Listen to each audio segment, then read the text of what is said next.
Let's bring back in our friend of the show, Zach Brook, NBC Sports Washington. Welcome back. Let's go back to the Kevin Durant question. It's a two-parter.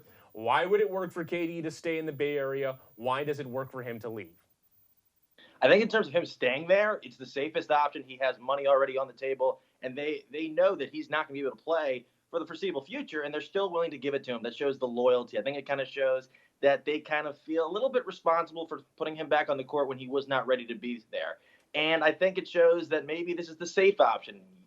It's the landscape of the offseason is not what they thought it was going to be. There's been a lot more injuries. And I don't think people thought that this Anthony Davis to LA thing was going to happen so quickly. And now it feels like the whole landscape of the league has changed.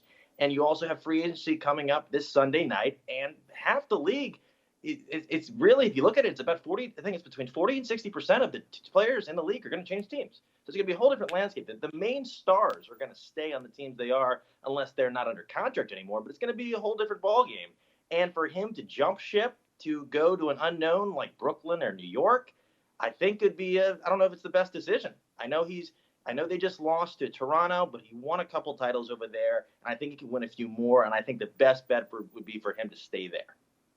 How attractive do you think the matchup of Kevin Durant and Kyrie Irving could be for both those players when it comes to the rumors playing in Brooklyn? Is that one that you see as carrying some real weight?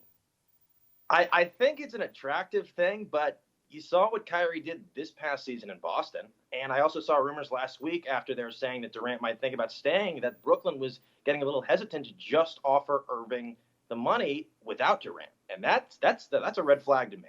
And you've seen what Irving's done in his past two trips, and now he wants to go to Brooklyn, and they got a good thing going. I know Durant is a can't-miss player. He's one of the top three players in the NBA, but it's a major, major culture change. And then the other thing I think a lot of people aren't really talking about is you've got a young coach in Kenny Atkinson. Once you hypothetically bring in Kyrie Irving and you bring in Kevin Durant, are they going to look to him like the rest of the team did last year? They're going to say, oh, we want somebody more proven. We want our guy. Mm-hmm. Yeah, no, it is a quite the quandary there. What happens with Kawhi Leonard, Zach? I think he stays in Toronto. I kind of like, I've been saying this 1+1 idea to kind of go back another round with them, see if they can do it again. And if they keep their parts intact and the rest of the league keeps changing, I don't see why they shouldn't be the Eastern Conference heavyweight. Boston's not going to do anything. Philly's in disarray. They don't know if Jimmy Butler wants to stay. Houston's rumored to be going after him. Tobias Harris, is he worth it? JJ Redick, they're not really sure. I think Toronto, if they keep that core intact, I think he's got to get back Gasol, and you got to get back a couple of pieces. You just saw last night Pascal Siakam's most improved player. Why would you want to leave? I don't get it. I know it's not LA. I know you're from LA. I know you wanted to be there for a while. I know Toronto was not the place he wanted to go, but look what he did there in such a short amount of time. And Masai Ujiri was saying today that he wants to be there. So he's staying put. And I think they have a great foundation for the future. But if he really wants to go home, I totally understand it. But I think basketball-wise, it would be crazy to leave Toronto. Is it as simple as Toronto or Clippers, though? Or do you think maybe there's some dark horse candidates that we haven't been talking about as much that could present an offer that Kawhi can't refuse? I don't really know anybody else that has the money that's a contender that would ultimately become a contender right then and there. And you know him. He's kind of like a quiet guy. He doesn't really like to be out in the public spotlight. And for him to go to LA, I think it's just because his family's there. But if he wasn't from there, I don't know why he'd go there. Like, he's not going to go to the Knicks. He's not going to want. You saw what they were asking RJ Barrett about being a great, like one of the Knicks greats on his first press conference. Imagine what they would ask Kawhi Leonard. I think he's a kind of low maintenance guy. He wants to do his own thing. I think Toronto kind of fits that vibe for him. And if his teammates get him, the media gets him. I think he should definitely stay.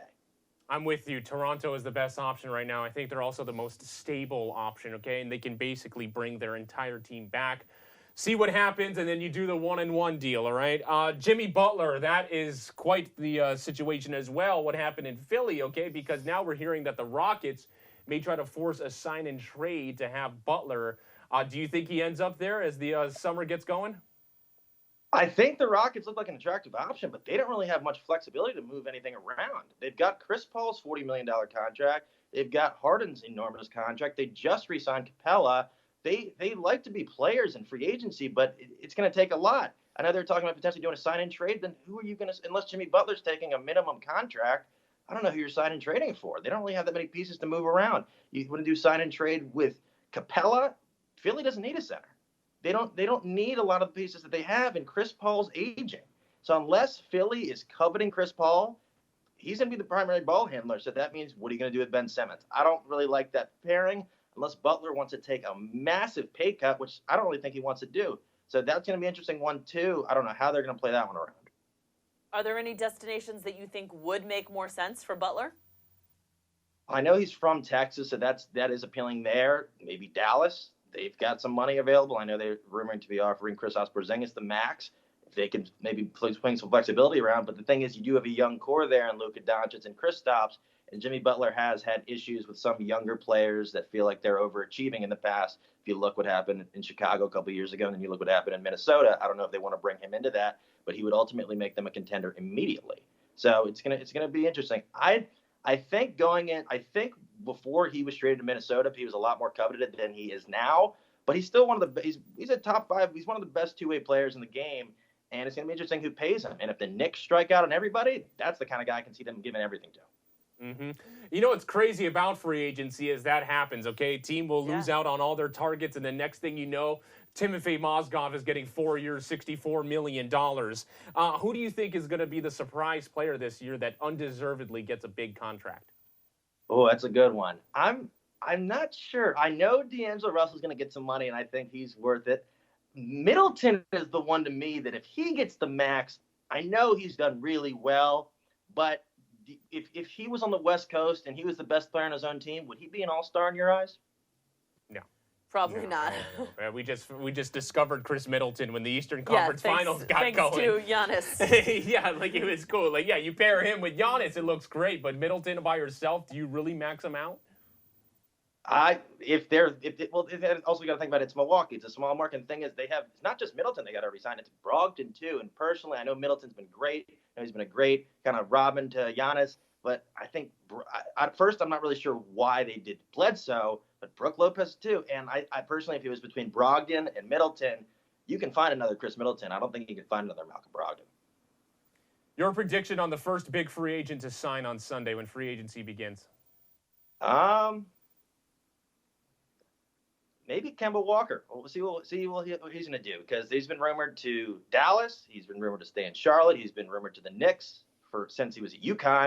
And he's also been rumored to Boston. So I think that could be a big one too. And whoever kind of sets the tone, sets the market, it's going to follow from there. There's going to be a lot of big money spending. It's going to be like that Mozgov summer from a couple summers ago, because a lot of teams have money and a lot of teams know they're going to be contenders or pretenders, but they just want to spend. Zach Brook with NBC Sports Washington, just like us. Looking forward to NBA free agency getting going this weekend. Thank you so much for joining us, Zach. Appreciate it. Thank you.